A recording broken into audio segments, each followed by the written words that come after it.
Hello, and welcome to Dad Doesn't Have Time for This, the show where we review things in a quick manner and then compare them to everything else in existence. Today we're going to talk about Batman Gotham Knights from, I believe, 2008-ish.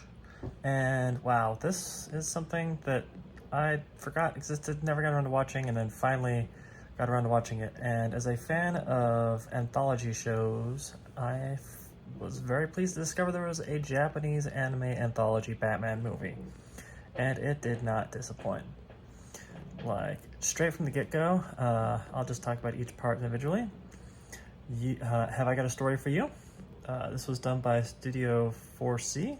At first I thought it was a Masaaki Yuasa movie, and because the style is very similar to Mind Games, Ping Pong, Devilman Crybaby, but turns out it's the same studio that did Mind Games, but it is not one of his works. They just kind of kept to that style, and this is possibly my favorite one.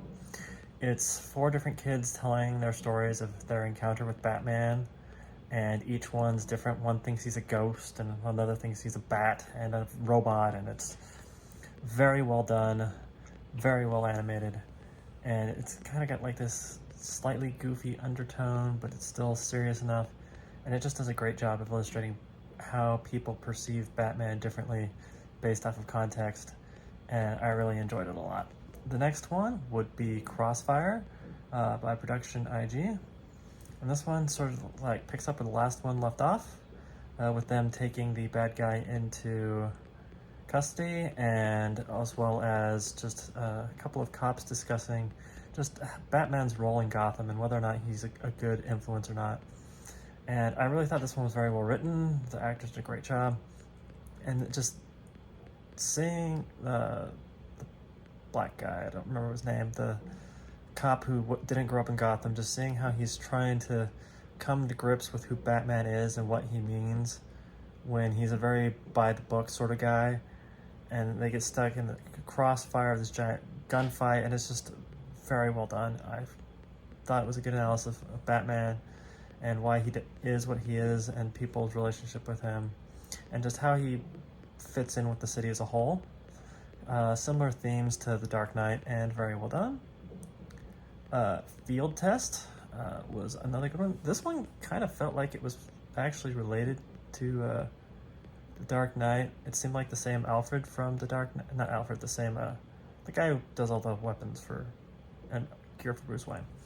Had a very similar vibe to the Nolan movies, and very well done. Kind of almost gave me a Death Note vibe. It's done by B-Train.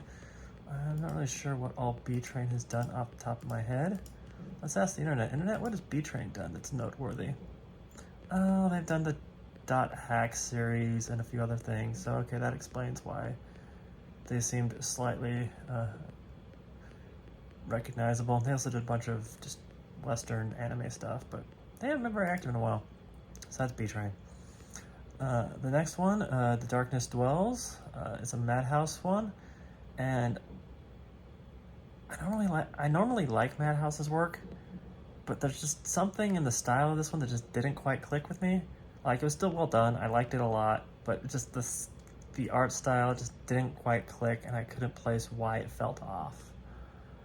But it's got Killer Croc, it's got Scarecrow, and sort of leads into the next one, which is Working Through the Pain, also from Studio 4C, although this one is more distinct style and doesn't feel like a Uwasa movie. It's its own thing. And I really like this one a lot. Just Bruce Wayne trying to learn how to deal with pain, and it's kind of unclear if he's looking for physical or mental relief, and he seems to get the physical relief through learning how to deal with pain, but he never quite gets the mental relief. But then again, if he had the mental relief, he probably wouldn't be as motivated as Batman, so it was very well done. This was probably my second favorite one of the batch.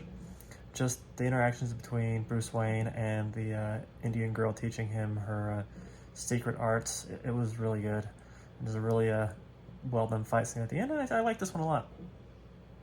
And the last one was Deadshot by Madhouse, and this was much more up my alley for Madhouse, more of what I would expect.